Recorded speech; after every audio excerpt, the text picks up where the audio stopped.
Hi guys, আপোনালোকৰ কি খবৰ? চাব পাৰি মই ৰাতিপুৱা উঠিছোঁ এক জেগালৈ যাবলৈ। এতিয়া ক'ত যাব ওলাইছোঁ আপোনালোকে চাই থাকক ভিডিঅ'টো। এয়া চাওক, ইমান মজা ছানছেট, ইমান ধুনীয়া ভিউ আমাৰ ঘৰৰ পৰাই চাই পাইছোঁ। আহি পাই গ'লোঁ আমি বাছত। এতিয়া এইটো বজাৰত আছোঁ, যোনে বাছ ষ্টেণ্ড বজাৰত। এতিয়া যাই আছোঁ। এই চাওক গাইজ, ইমান ধুনীয়া ভিউ, ইমান মজা ভিউ। আহি পাই গ'লোঁ এতিয়া বগীবিল ব্ৰিজ।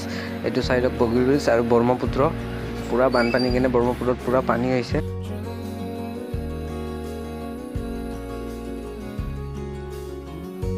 ভিউ পাইছোঁ। এতিয়া আহি অলপমান খোজকাঢ়ি আছোঁ গাঁৱৰ ৰাস্তাত। এতিয়া আমি গৈ আছোঁ টাউনলৈ, বজাৰত, ডিব্ৰুগড় টাউনত। আমি আহিছিলোঁ আচলতে ডিব্ৰুগড়, আমাৰ মাহী ঘৰত। এতিয়া আহিছোঁ টাউনত ফুৰিব। এতিয়া সোমালোঁ বিশালত। বিশালত এনে টি চাৰ্ট চাই আছিলোঁ, পচন্দ নহ'ল। অলপমান আইনাৰ আগফালে আহিলোঁ, মানে গ্লাছৰ আগফালে মোৰ কেমেৰা লৈ। চাওক, বিশালৰ পৰা ওলাই আহিলোঁ বাহিৰত। ইমান গৰম দিছে নহয় গাইজ, কি কৈছে। এতিয়া আহি পাই গ'লোঁ আমি মাহীহঁতৰ ঘৰত। মাহীহঁতৰ ঘৰত আহি কেনে এতিয়া অলপমান ৰেষ্ট ল'ম, ঠাণ্ডা খাম। তাৰপিছত আকৌ নেক্সট শনিবাৰে আমি ইয়াৰ পৰা গৈ আছোঁ। হ'ব, টাটা বাই বাই গাইজ, আজি ইমানতে সমাপ্ত।